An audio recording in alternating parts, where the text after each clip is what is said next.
noonu Famara daldi xool maamam Sadio. maamam Sadio ne ko jërul nga may xool ndax xam naa ne àndoo ak jaaxle. mbooloo mi fi daje jaaxalu la benn yoon ndax koo ne ci jàkk waxtu bi xam li ko fi indi ak fa mu jóge lay xalaatam ak la mu bëgg a wax. Famara waxtu bi doonatoo Famara dong ndax Famara maam Sadio ngi ci biiram jaxasoo ak moom fas yéene ànd ak moom ba faw.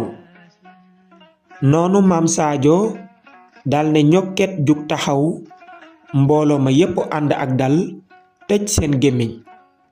maam Sadio daldi jël kàddu dal ne li waral jotaayu tey bi nag mooy yanukatu xaddeen bala ñuy jug faaw ñu waxtaan te garabu xuloo dëkk bu mu sax sémmiñug waxtaan moo koy gor.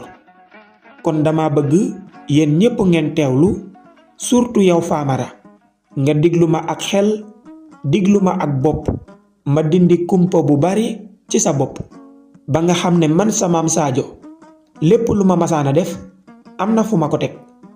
fitna bi am ci sama diggante ak yow ak réeroo bi am ci sama diggante ak yow ci loolu rekk laa mënoon a jaar ba xam ñan ñoo la bëgg te yàlla tax ànd ak yow ci sa nguur gi ak ñan ñoo la bëggul ba noppi di ànd ak yow te buñ la jekkoo rey la.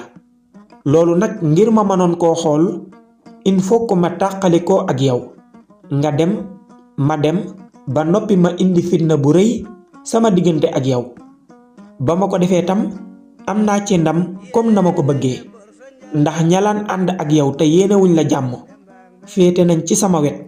bu fekkente ni abonné go ñu ngi lay ñaan nga abonné wu te activer cloche notification bi merci.